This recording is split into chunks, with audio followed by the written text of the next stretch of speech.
Since the end of the defamation trial and the overall welcome verdict against her, all-around reviled person Amber Heard and her legal team have been running around the media circuit like headless chickens, speaking to anyone and everyone they can about the verdict and trying to run damage control as best they can, as well as continuing to push the tired-ass narrative of #BelieveAllWomen and the very thing which got Amber Heard into trouble in the first place.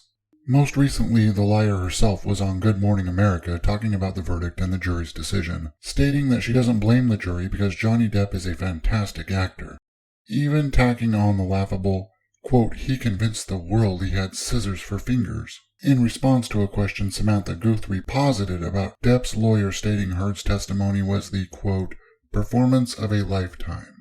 A statement that led to some hilarious roasting and memes all over the twattersphere mocking the beleaguered actress. Now, if I'm being perfectly fair, which I'm probably not known for, I think I can see where she was going with this.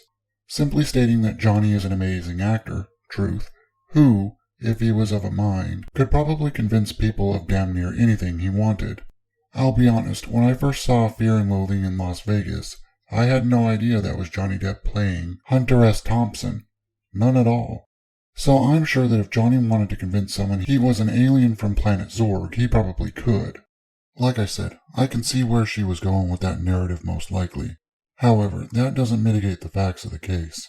Namely, that he had buttloads of evidence showcasing that she's an abuser, and she had absolutely jack squat proving that he ever laid a tattooed finger on her. Which is something that one of the jurors on the trial has now come forward to state in this article, coming from the New York Post. Now, this is one of those rather short articles that I think I can just go over within the video here. Much of the thing is a bunch of filler pictures from the trial itself, so it shouldn't take up that much time.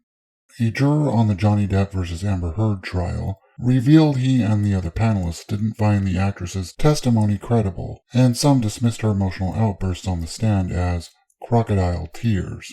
See, that lead-in from the New York Post, to me, is just fucking brilliant. It immediately sets up exactly what most of the country, and possibly the world, think of Amber Heard right about now. It also goes a long way toward illustrating the probable mood within that deliberation room when the jury got in there. Of course, the juror himself does a pretty good job with that in the following paragraph too. The juror, one of 5 male panelists on the 7-person jury, said Heard's story, quote, didn't add up. Good Morning America reported Thursday. Quote, the crying, the facial expressions that she had, the staring at the jury, all of us were very uncomfortable. The juror who spoke anonymously told the outlet. Quote, she would answer one question and she would be crying, and 2 seconds later she would turn ice cold. Some of us used the expression crocodile tears. This stuff that he's talking about right here, I remember I heard more than a few people talking about that while the trial was ongoing. How during her testimony she kept turning back to look at the jury and directing her testimony at them, and how that could be making the jurors uncomfortable and cause them to view her more unfavorably. Make it seem like she was trying to convince them of something that was untrue. Like how some people, when they're lying, they'll look you dead in the eye because they think that makes them seem more honest. It seems like those people were totally dead on in this instance. The article then goes on to say that because Johnny remained mostly composed rather than switching from one emotional state to the next, at the drop of a hat, he seemed more credible. Quote, a lot of the jury felt what he was saying at the end of the day was more believable. He just seemed a little more real in terms of how he was responding to questions.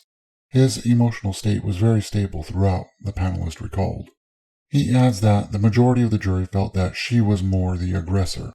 The juror then went on to state that the biggest turning point in the case against Amber was when the jury found out she hadn't donated a single red cent of her $7 million divorce settlement the way that she'd been claiming. Now, remember that this is the exact reason that the so-called Justice Nichols decided to believe Amber's claims of domestic violence and side with the son against Johnny during the libel trial in the UK. At least that's what the Honorable Justice Nichols claimed in his statement after the fact.